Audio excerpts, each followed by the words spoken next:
देख रहे हैं टीवी भारत और हमारे साथ अभी एक्सक्लूसिव बातचीत में मौजूद हैं उत्तराखंड के पूर्व मुख्यमंत्री हरीश रावत जी। हरीश रावत जी, लगातार आप प्रदेश का दौरा कर रहे हैं, क्या डबल इंजन की सरकार इस बार पहिए थमेंगे? डबल इंजन की सरकार जो है ये जनता का इतना खून चूस चुकी है कि अब लोग इनको हकीकत को समझ चुके हैं। तो इस बार हर हिमाचल अगुवाई करेगा कि ये डबल इंजन वालों के भ्रम को तोड़ने की, और यहाँ से परिवर्तन का आगाज होगा, शुरुआत होगी और कांग्रेस की सरकार बनेगी। रावत जी, आप उत्तराखंड से हैं, बात करेंगे उत्तराखंड कल पूरे 22 साल का होने जा रहा है। कितना विकास इस 22 सालों में मानते हैं? मैं उत्तराखंड के लोगों को बधाई देना चाहता हूँ और शुभकामनाएं भी देना चाहता हूँ। हमने इन वर्षों के अंदर बहुत तरक्की की। कई क्षेत्रों में उत्तराखंड की जो तरक्की है एक उदाहरण के तौर पर है, लेकिन बहुत सारे क्षेत्र ऐसे हैं जहां हम पीछे रह गए हैं। हमको उसमें हिमाचल का अनुसरण करने की आवश्यकता है। हमको वो नीतियां कड़ाई से लागू करने की ज़रूरत है, जिसके कारण हम उन सवालों का हल ढूंढ सके जिसके लिए हमने उत्तर प्रदेश से अलग होकर के नया राज्य मांगा था। रावत जी, कांग्रेस के पास ना इस बार वीरभद्र है और भाजपा के पास ना प्रेम कुमार धूमल है। क्या लगता है सर, चुनाव कौन आगे कैसे जाएगी कांग्रेस? देखिए, वीरभद्र सिंह जी तो हमारे एक सामूहिक विश्वास के प्रतीक भी थे और आज प्रेरणा के स्वरूप भी है, और उसे बिल्कुल साफ दिखाई दे रहा है कि जिस तरीके की एकजुटता हिमाचल कांग्रेस में है, और हिमाचल के लोग भी कांग्रेस के लोगों में या कांग्रेस के झंडे में आज वीरभद्र सिंह को देख रहे हैं और लोग कांग्रेस को वोट देना चाहते हैं। एक बड़े कारक हैं कांग्रेस की जीत की ओर जो बढ़ रही है, उसमें वीरभद्र सिंह जी की स्मृतियाँ जो है। लेकिन जिस तरीके का व्यवहार लोगों में जो मैंने यहाँ सुना है धूमल साहब के साथ हुआ है, वो चिंतनीय है। आप बदला लेने के लिए धूमल जी से बदला लेते लेते भाजपा के कुछ नेता जो है, लगता है मुझे कि भाजपा से बदला ले चुके। हिमाचल में भाजपा ने यूनिफॉर्म सिविल कोड की बात की है, उत्तराखंड में इसका प्रपोजल भेजा गया है, कितना सही मानते हैं? देखिए, उत्तराखंड की जो भौगोलिक स्थिति है वो उत्तर प्रदेश के साथ मिली हुई है और साथ ही चुनाव होते हैं।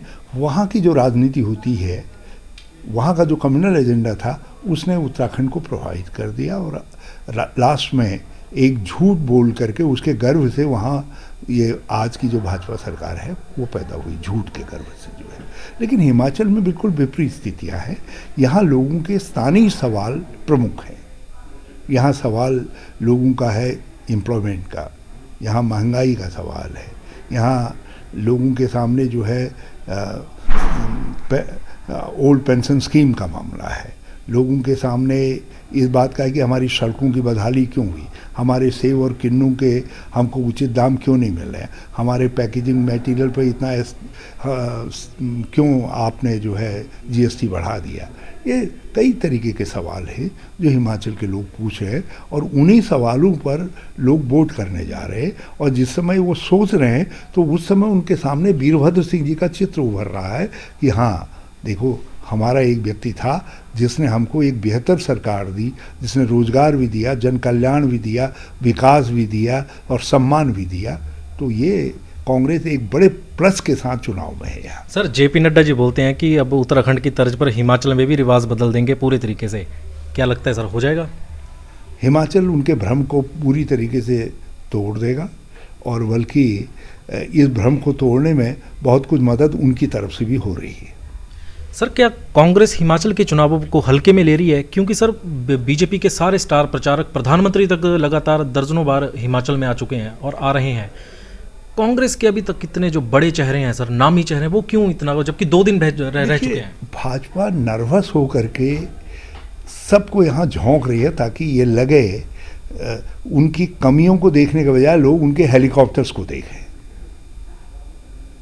और हम जनता के सवालों पर बातचीत कर रहे हैं। प्रियंका जी उस पर बात कर रही है, खरगे जी उस पर बात करने आ रहे हैं, हरीश रावत उस पर बात कर रहा है, राजीव शुक्ला उस पर बात कर रहे हैं। फिर हमारा सौभाग्य है भाजपा के पास कोई नामचीन नेता हिमाचल का नहीं है जिस पर विश्वास करके लोग वोट कर सकें, और हमारे पास हर जिले के अंदर एक ऐसा नामचीन नेता है, एक दो जो है जिन पर विश्वास करके लोग वोट डाल रहे हैं। तो इसलिए भाजपा को इम्पोर्टेड मटेरियल लेना पड़ रहा है और हमारे पास जो है लोकल मटेरियल है, हमारे पास तो इंडिजिनस मटेरियल है। हमारे नेतागण जो है अपने आप में देखा, राजेश है, रामलाल हैं, दूसरे हैं, सब लोग ये बम्बई। सर सीएम का चेहरा क्या लगता है सर, कांग्रेस कब तक? हमारी परंपरा है, बहुत स्थापित परंपरा है, जहाँ हमारे मुख्यमंत्री होते हैं वही हमारा नेतृत्व करते हैं चुनाव में, और जहाँ मुख्यमंत्री नहीं है तो नए विधायक चुन कर के आते हैं, वो उनके परामर्श से जो है नेतृत्व का चयन होता है। सर अंतिम प्रश्न करेंगे कि उत्तराखंड में कितनी बड़ी त्रासदी आई थी जिसने पूरे देश विदेश को हिलाकर रख दिया था। उत्तराखंड में अगर फिर से आती है तो उत्तराखंड कितना तैयार है? हमने उसके लिए जो कदम उठाए, क्योंकि सारे जितने रिकंस्ट्रक्शन रिहेबिलिटेशन के काम हुए हमारी सरकार के वक्त में हुए, एक भी पुनर्वास का मामला नहीं है। इतनी बड़ी त्रासदी 90% भूभाग में जहाँ हुआ था, हज़ारों लोग मर गए थे, कभी कहीं से सवाल नहीं उठा, हमने वो सारे हल किए। रिकंस्ट्रक्शन के मामले में हमने 1.5 साल के अंदर सब चीज़ें रिकंस्ट्रक्ट की, जिसमें अर्थव्यवस्था भी है, जिसमें रोजगार भी है, जिसमें पर्यटन भी है, वो सब चीज़ें रिकंस्ट्रक्शन हुई। 4 धाम यात्रा भी को निरंतरता भी प्रदान की, और आज जो है लीप एंड बाउंड जो है हमारी 4 धाम यात्रा आगे बढ़ रही है। तो हमने उस समय उसके लिए तंत्र भी खड़ा किया। हमारी SDRF आज NDRF के मुकाबले में खड़ी है। हमने उसके लिए मतलब -10 डिग्री सेंटीग्रेड में भी काम करने का उदाहरण प्रस्तुत किया, और उसके लिए जो तरीके अपनाए आज वो हमको मदद कर रहे हैं आगे ऐसी स्थितियों का सामना करने के लिए जो है। ये थे हमारे साथ मौजूद उत्तराखंड के पूर्व मुख्यमंत्री हरीश रावत जी। ETV भारत के लिए बिलासपुर से शुभम राही।